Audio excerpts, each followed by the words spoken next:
अभिवादन। आज हम एक खास शख्सियत की जिंदगी के सफर पर मतलब एक गहरी नजर डाल रहे हैं, योगी आदित्यनाथ। नमस्ते। हमारे पास एक स्रोत के कुछ अंश है जिसका शीर्षक है अजय से योगी आदित्यनाथ, एक आध्यात्मिक राजनीतिक यात्रा। हाँ। और ये समझना जरूरी है कि ये स्रोत एक खास कहानी, एक नजरिया पेश करता है। बिल्कुल। हमारा मकसद है कि इस स्रोत के आधार पर अजय सिंह बिष्ट से मुख्यमंत्री योगी आदित्यनाथ बनने तक के जो मुख्य पड़ाव हैं उनको समझें, उन पर चर्चा करें। तो चलिए इस कहानी के पन्ने पलटते हैं। जी, और ये जानना महत्वपूर्ण है कि हम जिस विवरण पर चर्चा कर रहे हैं वो मुख्य रूप से एक व्यक्तिगत और आध्यात्मिक यात्रा पर केंद्रित है, जो बाद में फिर राजनीतिक क्षेत्र से जुड़ जाती है। हाँ। स्रोत इस यात्रा को आप कह सकते हैं एक विशेष तरीके से प्रस्तुत करता है, एक कथा के रूप में। अच्छा। तो हमारी चर्चा इसी पर रहेगी कि ये स्रोत इस कहानी को कैसे कहता है, किन पहलुओं पर जोर देता है और क्या संदेश देने की कोशिश करता है। बिल्कुल।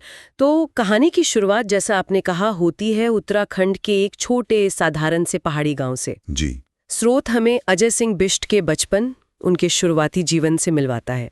माहौल है हिमालय की तलहटीता और जीवन काफी सरल बताया गया है। हाँ।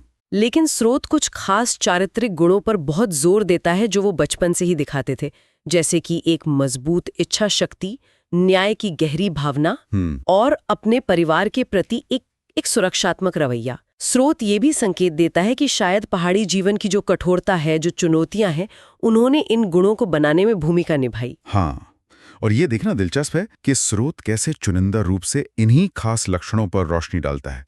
दृढ़ इच्छा शक्ति, न्याय की भावना, सुरक्षात्मक प्रकृति। जी। कथा के नजरिए से देखें तो इन्हें अक्सर एक तरह से नींव के पत्थर की तरह पेश किया जाता है, जिन पर बात का व्यक्तित्व खड़ा होता है। अच्छा। स्रोत जिस तरह से बताता है उसे लगता है कि ये सिर्फ बचपन के गुण नहीं थे, बल्कि भविष्य के जो काम हैं, जो निर्णय हैं, उनके पूर्व संकेत थे। हो सकता है स्रोत किसी छोटी घटना का जिक्र करे जहां अजय ने किसी अन्याय के खिलाफ आवाज उठाई हो और उससे उनकी वो जो जन्मजात न्याय की भावना है उसके सबूत के तौर पर पेश किया गया हो। अच्छा। ये कहानी कहने का एक तरीका है जहां शुरुआती जीवन को बाद की जो उपलब्धियां हैं उनसे एक सीधी रेखा में जोड़ने की कोशिश की जाती है। स्रोत के अनुसार यही शुरुआती जीवन आगे चलकर एक बड़े बदलाव की जमीन तैयार करता है। कहानी का अगला अहम मोड़ आता है अजय का आध्यात्मिक खोज की तरफ झुकाव। जी। स्रोत बताता है कि उनके मन में आत्म साक्षात्कार और सांसारिक जीवन को त्यागने के प्रति एक गहरा आकर्षण पैदा हुआ। ये कोई अचानक लिया गया फैसला नहीं था। स्रोत इसे ऐसे दिखाता है जैसे ये एक अंदरूनी प्रक्रिया का नतीजा था। और फिर आता है वो निर्णायक पल जिसका स्रोत काफी भावनात्मक वजन के साथ वर्णन करता है, अपना घर, अपना परिवार छोड़ने का फैसला। हाँ, वो अहम मोड़। स्रोत इसे सिर्फ एक घटना की तरह नहीं बल्कि कहानी का केंद्रीय भावनात्मक आधार कहता है। ये त्याग का पहला बड़ा कदम है जो बाद के जीवन की दिशा तय करता है। स्रोत शायद उनके इस कदम के पीछे की जो मानसिक उथल-पुथल रही होगी या जो दृढ़ संकल्प था उसे थोड़ा विस्तार से बताता हो, ताकि पाठक या सुनने वाले को इस फैसले के महत्व का अंदाजा लगे। घर छोड़ने के बाद स्रोत बताता है कि उनका सफर उन्हें गोरखनाथ मठ तक ले गया। हाँ। ये उनके जीवन का एक बहुत ही महत्वपूर्ण पड़ाव साबित हुआ। स्रोत इस मठ में उनके पहुंचने और वहां के माहौल का भी जिक्र करता है। गोरखनाथ मठ का जिक्र बहुत महत्वपूर्ण है। स्रोत इसे सिर्फ एक जगह की तरह नहीं देखता, बल्कि नाथ परंपरा के एक प्रमुख केंद्र के रूप में पेश करता है। अच्छा। ये परंपरा, जैसा स्रोत शायद संकेत देता है, सिर्फ आध्यात्मिक ही नहीं बल्कि उस इलाके में उसका काफी सामाजिक और ऐतिहासिक प्रभाव भी रहा है। यही उनकी मुलाकात उनके गुरु महंत अवैद्यनाथ से होती है। स्रोत के मुताबिक ये मुलाकात उनकी जिंदगी को पूरी तरह से बदल देती है। जी। गुरु के मार्गदर्शन में ही अजय सिंह बिष्ट पूरी तरह से संन्यास के रास्ते पर चलते हैं और यहीं पर उन्हें एक नई पहचान मिलती है ना? बिल्कुल। स्रोत बताता है कि संन्यास दीक्षा के साथ उन्हें योगी आदित्यनाथ नाम दिया गया। ये सिर्फ नाम बदलना नहीं था, बल्कि एक पूरी तरह से नए जीवन, नए उद्देश्य को अपनाना था। एकदम सही। स्रोत इस परिवर्तन की प्रक्रिया पर काफी जोर देता है। ये सिर्फ बाहरी वेश बदलने तक सीमित नहीं है। विवरण उनके कठोर आध्यात्मिक प्रशिक्षण, अनुशासन और अपनी आस्था व गुरु के प्रति जो अटूट समर्पण है उस पर प्रकाश डालता है। जी। स्रोत इसे एक गहन व्यक्तिगत और आध्यात्मिक कायापलट के रूप में दिखाता है। यहाँ कहानी एक अहम सवाल उठाती है जिसे स्रोत शायद सीधे तौर पे ना कहे पर महसूस कराता है। क्या? कि कैसे कोई व्यक्ति अपनी पिछली पहचान, अपना पिछला स्व, उसको पूरी तरह से त्याग कर एक नई भूमिका, एक नया नाम और एक नया जीवन का उद्देश्य अपना लेता है। हाँ, ये तो सोचने वाली बात है। स्रोत इस प्रक्रिया को समर्पण और गुरु कृपा के परिणाम के रूप में चित्रित करता है। ये पहचान का बदलना कहानी के अगले चरण के लिए बहुत महत्वपूर्ण बन जाता है। और अगला चरण वाकई कहानी में एक नाटकीय मोड़ लेकर आता है, राजनीति में प्रवेश। हाँ, यहाँ दिलचस्प बात यह है, जैसा कि स्रोत बताता है, कि शुरुआत में योगी आदित्यनाथ की राजनीति में आने की कोई अपनी इच्छा या महत्वाकांक्षा नहीं थी। मतलब ये उनके एजेंडे में था ही नहीं। हाँ, स्रोत इस बात पर खास तौर पे जोर देता है। उनके राजनीतिक प्रवेश को व्यक्तिगत महत्वाकांक्षा के बजाय बाहरी परिस्थितियों और आग्रह के परिणाम के रूप में दिखाया गया है। अच्छा। कहानी के अनुसार ये उनके आसपास के लोग थे, उनका समुदाय, और खास तौर पर उनके गुरु महंत अवैधनाथ, जिन्होंने उनमें एक नेता की क्षमता देखी। उन्होंने महसूस किया कि योगी आदित्यनाथ समाज में सकारात्मक बदलाव ला सकते हैं और उन्हें सार्वजनिक जीवन में भूमिका निभानी चाहिए। तो स्रोत के हिसाब से ये एक तरह का कर्तव्य का बुलावा था। कुछ ऐसा ही। उनकी अपनी अनिच्छा धीरे धीरे स्वीकृति में बदल गई, जिसे स्रोत जनता की सेवा करने का कर्तव्य या गुरु के आदेश का पालन के तौर पर बताता है। जी, ये वाकई दिलचस्प मोड़ है। एक व्यक्ति जो सब कुछ त्याग कर सन्यासी बना, अब उसे सार्वजनिक जीवन और राजनीतिक शक्ति के क्षेत्र में आने के लिए प्रेरित किया जा रहा है। स्रोत इस विरोधाभास को कैसे संभालता है? ये एक महत्वपूर्ण बिंदु है। स्रोत इस बदलाव को बहुत सावधानी से पेश करता है। इसे व्यक्तिगत लाभ या सत्ता की इच्छा के रूप में नहीं दिखाया गया है, बल्कि इसे सन्यास के आदर्शों का ही एक विस्तार माना गया है, स्रोत के अनुसार।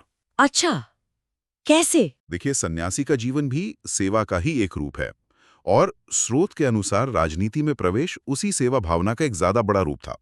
मठ की सीमाओं से निकलकर पूरे समाज या कहें राज्य की सेवा करना। कर्तव्य शब्द का इस्तेमाल यहाँ महत्वपूर्ण है।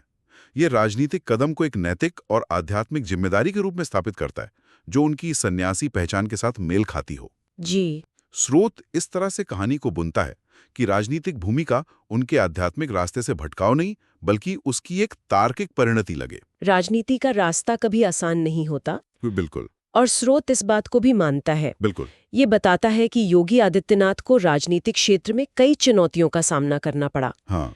उन्हें अक्सर बाहरी या अनुभवहीन मानकर कम आंका गया। हाँ।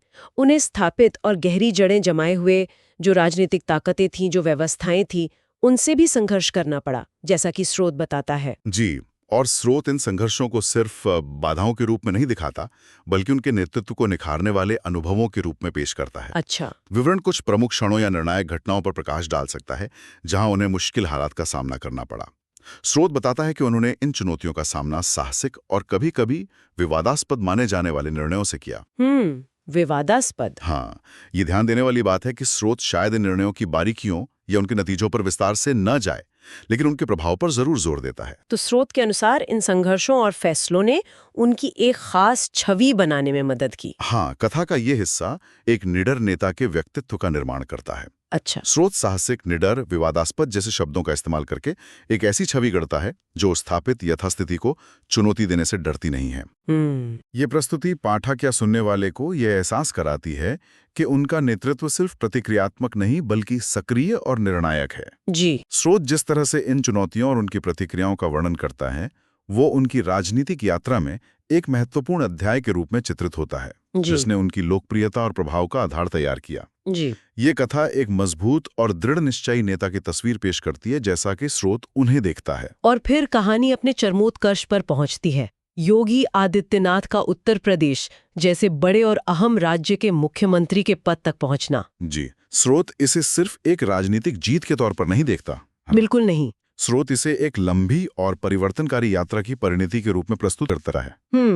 ये उस व्यक्ति की कहानी का शिखर है जिसने स्रोत के अनुसार सांसारिक सुख, अपना नाम, घर, परिवार, सब कुछ सेवा के लिए त्याग दिया था। हाँ। और फिर विरोधाभासी रूप से उसी जनता के समर्थन से, जिसने उनके त्याग और सेवा को पहचाना, जैसा स्रोत बताता है, उन्हें अपार राजनीतिक शक्ति मिली। तो इस पूरी कहानी का इस स्रोत के नजरिए से क्या मतलब निकलता है? ये यात्रा क्या दर्शाती है? यदि हम इस स्रोत द्वारा पेश किए गए पूरे कथा चाप को देखें, तो ये त्याग और शक्ति के बीच एक बहुत ही दिलचस्प रिश्ता स्थापित करती है। कहानी अजय सिंह बिष्ट के व्यक्तिगत जीवन के त्याग से शुरू होती है, आध्यात्मिक परिवर्तन से गुजरती है, अनिच्छा से राजनीतिक कर्तव्य स्वीकार करती है, संघर्षों का सामना करती है और अंततः राज्य की सर्वोच्च राजनीतिक शक्ति तक पहुंचती है। जी। स्रोत की व्याख्या में ये शक्ति व्यक्तिगत महत्वाकांक्षा का फल नहीं, बल्कि उनके त्याग, समर्पण और जनता की सेवा के प्रति प्रतिबद्धता का नतीजा है। अच्छा। ये एक विरोधाभासी लेकिन शक्तिशाली संदेश देता है। सब कुछ छोड़ने वाला अंततः सब कुछ या कम से कम महत्वपूर्ण प्रभाव और शक्ति प्राप्त करता है। स्रोत इसे एक पूरे चक्र के रूप में दिखाता है, जहां शुरुआती व्यक्तिगत वैराग्य अंततः सार्वजनिक स्वीकृति और राजनीतिक सत्ता में बदल जाता है। तो हमने इस स्रोत के आधार पर अजय सिंह बिष्ट के शुरुआती जीवन और चरित्र निर्माण से लेकर योगी आदित्यनाथ के रूप में उनके आध्यात्मिक परिवर्तन, फिर राजनीति में उनके कथित अनिच्छुक प्रवेश, उनके सामने आई चुनौतियों और एक निडर नेता के रूप में उनके उभार और अंततः मुख्यमंत्री पद तक पहुंचने की यात्रा के मुख्य चरणों को समझा। ये सब उस खास कहानी के अनुसार है जो हमारे स्रोत ने पेश की है। हाँ, और इसी स्रोत की कहानी पर आधारित एक अंतिम विचार सुनने वालों के लिए छोड़ा जा सकता है। जी। ये स्रोत एक ऐसी यात्रा का वर्णन करता है जहां गहरा आध्यात्मिक त्याग विरोधाभासी रूप से उच्चतम राजनीतिक शक्ति की ओर ले जाता है। सिर्फ इस कथा के आधार पर सोचते हुए ये सवाल उठता है कि लोग आध्यात्मिक समर्पण और राजनीतिक कार्रवाई के बीच इस तरह के दिखाए गए संबंध की व्याख्या कैसे कर सकते हैं। इस कहानी पर एक चिंतन है कि कैसे त्याग और शक्ति को इस विवरण में एक साथ बुना गया है और इसके क्या निहितार्थ हो सकते हैं, जैसा कि स्रोत पेश करता है।